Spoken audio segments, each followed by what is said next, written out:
Hello everyone, welcome back. Today's video is going to be all about my nail polish pet peeves. I've been wanting to do this a really long time, so I just decided, you know what? Let's just go through it. Let's do it. It might be a bit of a roast. I will say that I am guilty of a lot of this. So this is not me pointing fingers and judging or anything like that. Everything I've mentioned, I have been culprit of myself in the past, and so I'm always very, aware to not do some of these things. So let's begin. I have 35. Yeah, 35. So first pet peeve, chipped nail polish. I just have to remove it, especially with dark polishes as well, especially with dark. But if I'm sort of in the grocery lineup or any checkout, for example, and I see anyone wearing chipped nail polish, I want to grab my nail polish remover and cotton ball and cotton round and just remove it myself, because it drives me crazy. It's not just for myself. I always have to remove it if I see it, like even the slightest chip on one single nail, I will remove the whole thing. I have to. I just don't like chipped nail polish. Number 2 is ugly bottles or awkwardly shaped bottles. The biggest offender for me for this one is Nicole by OPI. Do they still make that anymore? I don't really know, but I remember in the past I purchased 2. It was this really gorgeous blue shimmer, like a royal blue shimmer, and then a cream black, and that was the only cream black polish for a very long time in my collection. But I couldn't stand the shape of the bottle, so I got rid of it. I gave it away. Haven't looked back ever since, and I am very particular about bottle shape. If it is awkward and weird, I really don't tend to purchase it, and if it's gifted, I try it, but then I always sort of declutter it. So I don't like awkwardly shaped bottles because it's also very kind of awkward to get the polish out. Number 3 is irregularly shaped nails. Like, what I mean by that is painted, mismatched, irregularly shaped nails, and I'm guilty of it too. So in the past, when I didn't know how to shape my nails properly, do any sort of shape, I would go with the natural curvature of probably every single nail, as opposed to looking at it from a uniform perspective. So if I see it, and again, I was guilty of it in the past, but if I see it, it drives me crazy too. Like, if one nail is square, one is oval, one is round, it's like, make up your mind. which shape do you want, right? So again, like I mentioned, I've been guilty of this too, so I'm always very careful to keep the same shape on every nail. Number 4 is different length of nails. Yeah, big pet peeve as well. So for me personally, like when I have a nail break, I know that it's just one nail and I have 9 other well-behaved nails and fingers, but I do file it down to match the broken one because I just need for it to be the same length. It just looks awkward to me, especially if I can't paint my nails. If one is broken and the rest are normal or more than one, I have to file them all in the same shape. So it's really like a pet peeve when I see painted nails, like 5 of them are beautiful and then the other 5 are all chipped, and yeah, it doesn't look cute for a full mani. Number 5, and I've seen this actually, and I don't mean in an everyday setting, dirt under the nails. I've seen people go to events with dirt under their nails, and I'm not talking like you just went gardening and you came back from that. I'm talking like didn't pay attention to their fingers, to their nails. And humans, we talk with our hands, so you kind of see this portion of the real estate on your body very clearly, and people notice. So yeah, dirt under the nails. Number 6 is not removing old nail polish and painting over the previous manicure. And this exception obviously is with young girls and boys who like to paint their nails. I don't mean that. I mean like adult women and men who do not remove their old nail polish and then they just paint over it with a new manicure. It could be even worse is if it's a different color than the previous old manicure. Like, I can notice that, and I've seen it, so huge pet peeve of mine.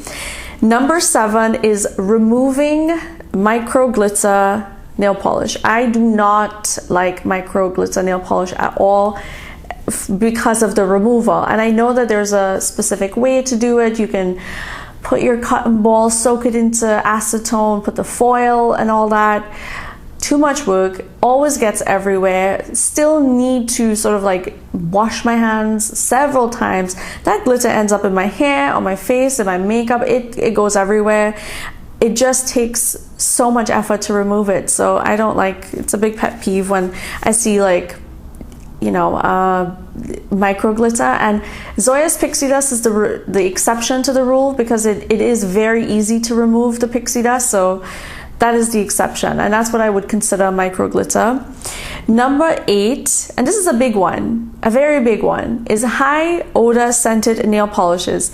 They give me a headache, and it could be the most beautiful color. It could be the highest ranking brand of all time. It could be Louis Vuitton, it could be Gucci. I don't care. If it smells badly and it gives me a headache, that's going to someone else. I'm decluttering that. I cannot stand like high scented nail polishes.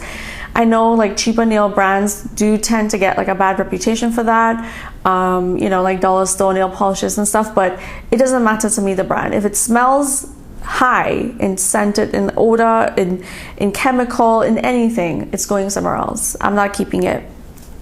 I'm not keeping it. Number 9 is super thick or super thin nail polish formulas. I like the Cinderella formula right in between, which is not too thin, not too thick, you know. Really thick formulas, whether it's indie or mainstream, it doesn't matter to me. I will give that away, because I notice super thick polishes for me hard to apply on smaller nail beds. Yes, it dries quicker, but I also know that it peels faster and chips quicker as well. Thin nail polish formulas, on the other hand, I can't, it's like chasing after someone, you know, when you're running after someone to catch them. It floods the cuticle. It's hard to control, especially if it's a red nail polish with a runny formula. Always going to stain your cuticle. It's going to be really hard to clean that up. Yeah, and then you need several different coats of it for it to be, you know, uniformed on the nail. So I don't like either of those formulas. Number 10, this is an interesting one, might get some comments for this one, is pigmentation issues. For example, color that changes when you first purchased it. So a good example and a big offender for me personally, I was going through my nail polish collection to kind of get an idea for this video, and cupcake polish. Now, I will say that this is the only polish I own from this brand. Very good looking.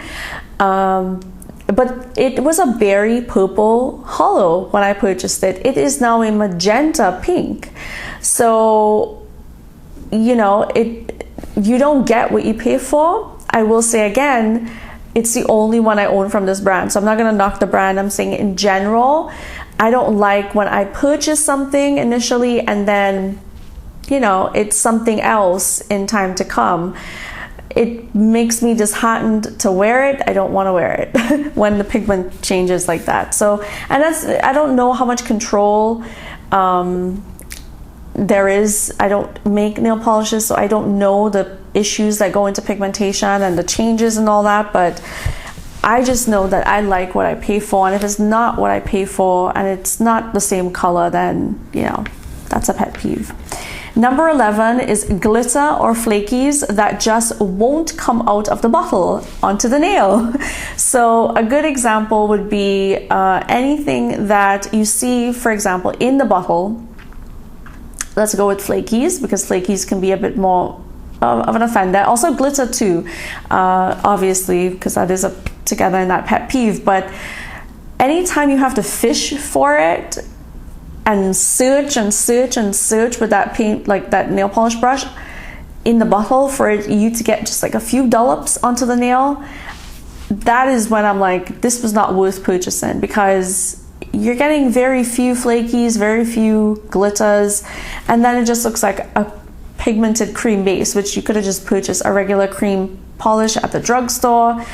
You know what I mean? And even, it doesn't matter, high-end, low-end, drugstore, I'm annoyed by it all. Just so we're clear, it's not favoring one, you know, industry over another or one brand over another. I'm annoyed by it all, really. This was a good mood, right, to film this. Number 12, nail polishes that separate easily and you constantly need to shake them.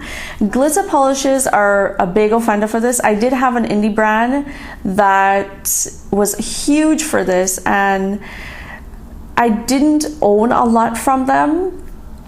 So I decluttered quite a bit, because every time I went to go in to apply, and Orally as a mainstream brand, very, very big offender. Glitter polishes in general, you always need to shake that thing so much. It annoys me. It really does, that I have to constantly do it because it separates, you know? And it is based on their suspension base, I think, at least I believe. I don't know. If someone knows better than I, please leave a comment in the comment section letting me know if it is based on the suspension base in polishes, because I don't know.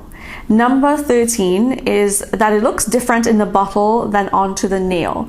I think many of you would agree with me. One of the biggest pet peeves really is when you go and you spend a lot of money, and this is where it comes into, I do not like buying nail polishes ever online anymore. And I can honestly say, what, it's been 2 years since I've purchased a nail polish, and I haven't, you know, missed that fever of wanting to buy polishes online because of, you know, I've been burnt or disappointed so much in the past where you see it online and you're just like, it doesn't look like that on me or in person. Number 14, this is huge. This is what stopped me from buying specific type of indie nail polishes, and that is glitter that bleeds, that changes the color base. So China Glaze was also big for me, a big offender for this. I think 4 or 5 years ago, they came out with this really bright collection, and they had fun, bright glitters, and I purchased one because I was like, okay, there were 3, I purchased one, and sure enough, the orange glitter, it was in a clear base, bled onto the clear base, and it changed it. So I couldn't put it on top of other polishes because it had this orange jelly base now to it. And it's the reason why I do not buy and I do not like white Crelly nail polishes, because very, very seldom one would stay white. The base will stay just white, and I'm so scared. I don't want to invest my money for it to repeatedly happen to me, because then, you know, it's my fault and I don't want to take that risk. So glitter that bleeds is a big one. Number 15 is bubbling from nail polishes and top coats. So this happened recently. Nothing upsets me when I'm like more than when I'm painting my nails, and then I'm sort of finished the whole thing and I'm waiting for it to dry, and then I look in daylight the next day. I guess I should drink some water. Throat is dry. But when I look at my manicure the next day and I see even micro bubbles, it drives me crazy. It drives me crazy. And then I want to remove it that minute, but I can't. I have to go through the whole day and then come back home and remove it. So I don't like bubbling from nail polishes, like regular polishes or top coats. Number 16, sticking with top coats, top coat shrinkage that ruins my manicure. So I always wear base coat, I never skip that step. So I always wear base coat, 2 coats preferably of polish, and then I'm on to my top coat. And there in the past I've had a couple, actually the worst one for me was a China Glaze top coat that would always shrink my manicures no matter what. You put so much time and effort into it for the final step to ruin the whole thing. So big pet peeve. Number 17 is painted on cuticles. Now I used to do this in the past. You can let me know if you used to do this too. Before, I used to make sure my cuticles were cleaned up when I finished my manicure. I would paint my nails, And I would get a lot onto my cuticles, and then in the shower the next day or that night or whenever, I would take my nail and then I would sort of chip away at the nail polish on my cuticles. It doesn't look good. I would never do that now. So you can tell when a manicure is like that. Number 18 is nail polishes that take forever to dry. I declutter these like crazy, left, right, and center. I cannot. It's right up there with chipped nail polishes. I can't. Can you tell the passion coming through? What is the point? To me, it's like, what is the point of painting your nails if it's not going to dry, right? Number 19. This is a very important one in my opinion, is the high price of polishes per mil. So what I mean by that is high price, low quantity of milliliters. A good example is Julep. Julep is like 8 mils or 9 mils, which is considered, in my opinion, on the more mini nail polish size of quantity of polish.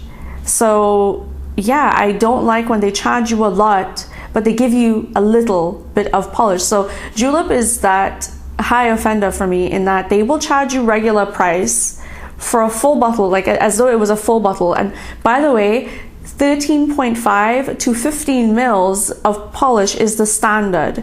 You give anything less than that, it's less than the standard, and anything more than that is more than the standard. So 8-9 mils, you're looking at, that's like a mini nail polish, and you're for Julep. So I don't like when companies do that. They give you little but they give you a high price, they make you pay for it. No, big pet peeve. Number 20 is thick brush tips in nail polish brands. And the reason this would be specific to me and other small nail polish bed individuals is that then I can't purchase the brand because the brush is too thick, and I know that that's going to flood my cuticles and it's just going to be a complete and utter mess. So I can't purchase brands that have that thick brush tip. Number 21 is a lot of growth, like when fake nails grow out and it's not sort of taken off or replaced. So if you have a fill that is growing like halfway onto your nail, it's kind of time to get that removed. So, again, I've only done acrylic nails once in my life, and I was in high school and I despised it. I know technology and all the formulas has changed, but I just will not do it ever again. I don't like the feeling on my nail. Number 22 is mini bottles. I do not like mini nail polish bottles. The only exception would be Zoya when they did like a mini, and Essie. Any other brand, I am never interested in their minis because they're not really minis. And in theory, if you think about it, if the polish is mini, then the brush is going to suit the size of the bottle. So then you have a miniature brush. It's sort of like Barbie nail polish. It's like doll nail polish, No, I don't like mini bottles. Number 23 is Patchy formulas after 3 coats. Now that might be a very specific thing to have a pet peeve about. But if you know neon pastel nail polishes, you will understand, because you always know the first coat is going to be patchy. That is sort of understood. I'm not going to fault a polish for a patchy first coat. Second coat, you're building it. You're getting there. It's on its way. I like to say it's on its way. 3 coats, you should see leveling. And it should be drying to look leveled. No bald spots. But if it's patchy beyond at that 3rd coat, then forget it. That gets decluttered. I will never revisit that polish because you have a first chance, you know what I mean? And I'm sure nail polishes don't sit forever in terms of like their warehouse. Like they've been you know, it's not fresh. It's not a fresh bottle is what I mean. Sometimes I'll give it time for the air to be introduced into the bottle, but that's only if I really like the color. But most of the time I will declutter that quickly. 24 is the nail polish itself chips easily. So when I mentioned earlier chipped nails, that's like if your manicure was on for 2 weeks. This is as soon as you apply the manicure within the same day, and we know we all have like high offenders for our nail anatomy. Some people love Zoya, some people love Essie, OPI, and others just despise it because it chips so quickly onto their nail. For me, OPI chips very quickly. So I have to sort of babysit that brand when it comes to applying onto my nails. Next is long stemmed brushes. And what I mean by that is very similar to brushes that are too thick on small nail beds. If it's long and the handle itself is long to apply the polish onto your nail, then you're not going to get full control over applying that nail polish. So I think the last time I checked, it was Wet n Wild Megalast. They have long, like, stemmed brushes that I won't bother myself, and they're also quite thick as well, so I don't ever purchase those. Number 26, are we on 26 now? Big, huge one, and I'm sure many will agree with me, are stainers, nail polishes that stain your nails. High offenders are going to be teals. I noticed teal polish is huge, green as well, blues, and you can see it's within that color category. Red from time to time known to stain, but anything that stains my nails, because I always wear base coat, I do not revisit that polish. I will warn the person that I'm gonna give it to, this is gonna stain you, are you okay with that? And if they're okay with it, I give it to them. Next are Gloopy Formulas. I don't know why Gloopy Formulas should still exist. I noticed that this is more apparent on polishes that have more glitter in the polish itself, but nothing should be gloopy. I shouldn't have to like slap it onto my nail like that, and for it to be stringy and anything. So that is a really big pet peeve of mine. Next are sheer non-jelly formulas. So remember those words, sheer non-jelly formulas. So I love Essie Fairy Tailer, Essie Gel Couture Fairy Tailer. I mention it a lot, but that is a sheer jelly formula, right? So it's very leveled on 2 coats. You can still see visible nail line on 2, which is my preference. But when it's sheer, and it's not a non-jelly, meaning not like if it's not a crelly. Now think about that. It's very thin then if it's sheer, or if it's not sheer, it's a shimmer, right? So it's a shimmery sheer kind of formula, and people don't really understand what I mean by sheer sometimes. I mean that it's not opaque and you can still see visible nail line, and you can't build that sucker up. Like you can't build it up to even make it look crisp. So in a shared jelly formula, crelly formula, it still looks very sophisticated and very chic. In something that's like a shimmer and you can still see it and it keeps building and building and building and you can still see visible nail line, no way. Big pet peeve. So another one, which is huge, and OPI is known for this, is dupes within their own brand but with different names. I'm sure a lot of you can think of some OPIs right now off the top of your head that you're like, I own that already. Or when you see it released in a collection, you're just like, that is so similar. I remember there was one from OPI called, I think it was very similar to Casino Royale. They do so many blues that are the same, so many pinks, so many reddish corals that can pass for one another, and it's not even a derivative of the polish that inspired it. It's like almost like if not identical, it's the same polish, just different name. And I do think that they do this sometimes when there's like exclusives to other stores specifically. They'll just take an old polish, rename it, and make it seem as though they're new. Not cool. Next is a lack of diversity of swatches per brand. So I can't tell how the polish will look on me, and in essence, I will be the one that has to buy it to try it. So diversity in brand swatches is a big deal for me personally because I have ethnic skin. You know, typically you will see now it's a little bit better, but before, you know, you really went off of, and actually the reason I even started my channel to begin with is because I never saw anyone with my skin tone swatching nail polishes or lipstick, you know, at the time. There were a few with makeup, but meaning that there was no one for nail polishes with my skin tone at the time when I started. So that's one of the reasons why I began this channel, and my whole online journey really began with, you know, representation of my skin tone, truthfully. So maybe I was ahead of the time, who knows, but I just wanted to help people with my similar skin tone. And it's still not really there 100%. So I refuse to be the guinea pig experiment, to spend my money to swatch it, and then, you know, it puts me in a financial deficit really to constantly be the one to do that. And I took a step back from it because I was like, I can't keep up with this, right?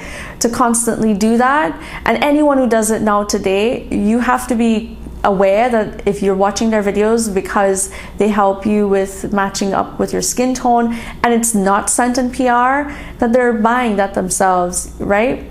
To help all of us. So that's why I appreciate people who, you know, they buy it all the time and they don't get it in PR, but at the same time too, I'm just like, stop, don't do it, because really, you know, companies should recognize all of us, not just a select group of us. They should recognize all of us, and companies should be the ones to do that. Next are uneven textures. So what I mean by this, and this is, textured polishes tend to be the biggest offender, is that it catches on clothing and then it leads to nail breaks. So textured polishes for me, even though I like to wear it, I don't always wear it. I seldom wear it now. But when it does catch on my hair or on clothing or something, it always tends to snag and I'll get like the beginning of a nail break. Next are deceiving opaque polishes, but they're really tapas. Does that happen to anyone? I used to buy polishes that look so gorgeous in the bottle, and they look like they're going to be opaque, but when you apply it, it's a topper.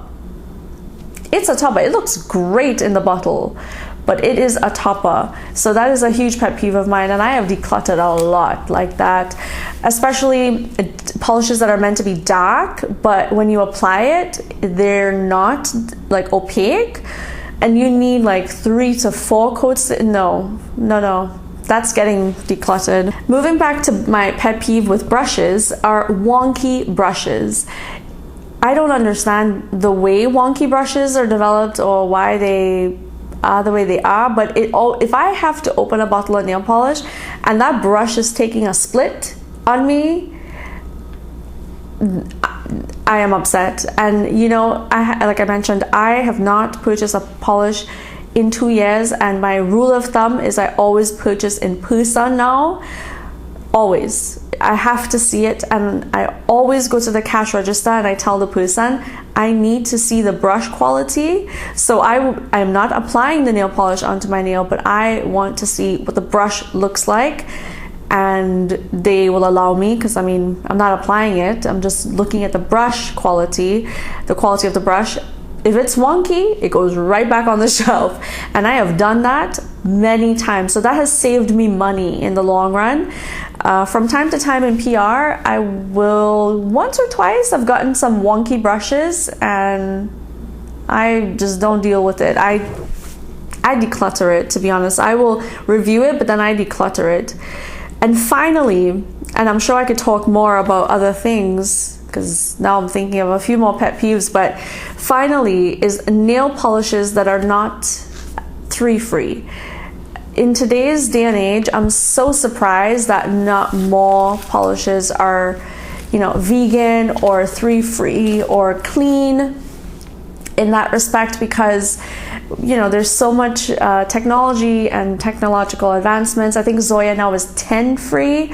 So if most polishes can't be 3 free, then you know we have a problem there. And I think the law did change a couple years ago, where OPI did sort of was the first one to, you know, mainstream wise, to really push that momentum of 3 free formulas.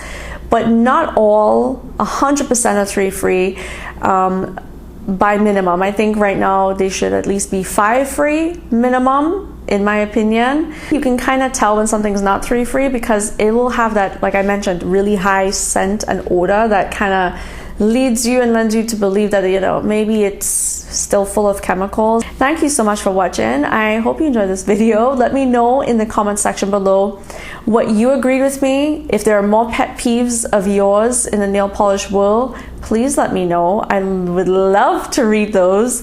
I was in a mood today. So I hope you enjoyed this video. Thank you so much for watching, and I will see you in the next video. Bye.